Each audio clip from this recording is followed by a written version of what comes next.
Hello everyone, my self Anmol Gandhi chemistry board महातोर के episode number 42 यानी 42 में आपका स्वागत है।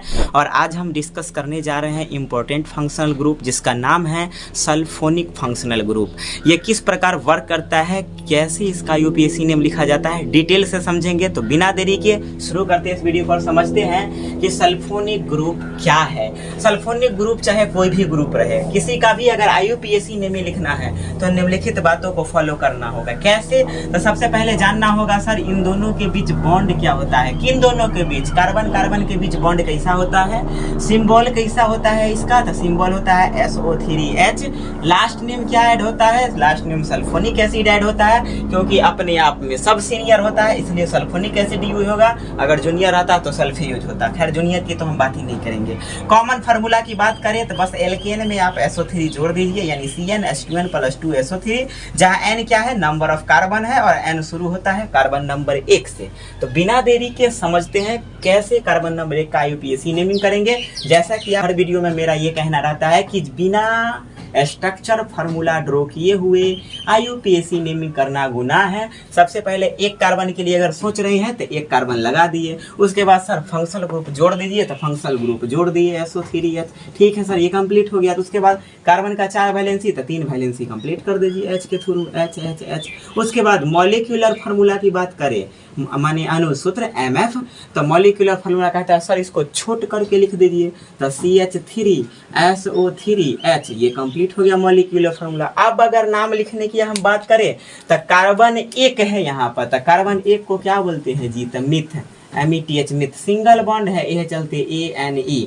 चूंकि SO3H ग्रुप जुड़ा हुआ है तो इसलिए पूरा नाम क्या ऐड हो जाएगा? Sulphonic acid. सल्फोनिक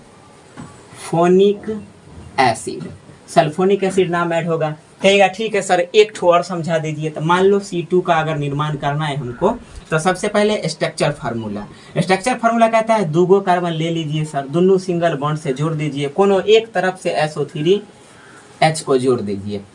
हमें राइट साइड अच्छा लगता है इसलिए राइट साइड हम जोड़ रहे हैं। जो बच गया है बॉन्ड पूरा कर दीजिए सर।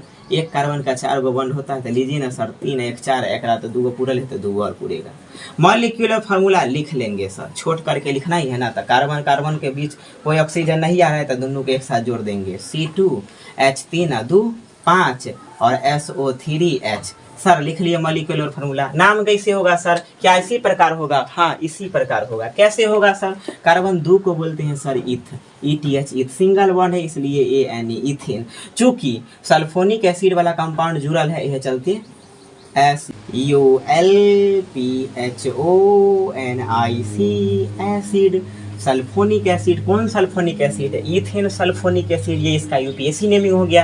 कहिएगा सर हर बार की तरह इस बार भी आप हमको जांच के बताइए। ठीक है, चेक कर लीजिए सर क्या चेक करें? अगर ये चेक करना है तो n के मान कितने? जय गो कार्बन तय गो n के मान, 2 गो कार्बन है तो n के मान 2। ठीक है सर, आप फार्मूला ही लिख लीजिए। एल्केन में SO3 जोड़ देना है।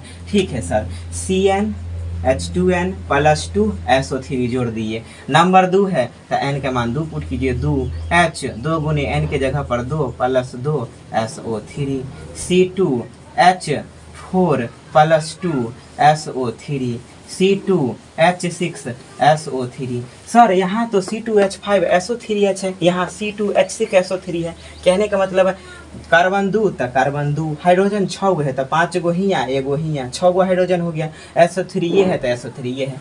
यही पूरा ऑल अबाउट सल्फोनिक एसिड का आईयूपीएससी नेमिंग इसी प्रकार किया जाता है। आपको हर रोज की तरह आज भी दे रहे हैं HW। क्या सर? कार्बन 1 कार्बन 2 हम बना चुके हैं, आपको कार्बन 3 से कार्बन 10 तक बनाना है। ये आपको होमवर्क है। तो उम्मीद करते हैं ये वीडियो आपको समझ में आया होगा। अगर समझ में आया है तो मिलते हैं आपसे नेक्स्ट वीडियो में, नेक्स्ट फंक्शनल ग्रुप या नेक्स्ट टॉपिक के साथ।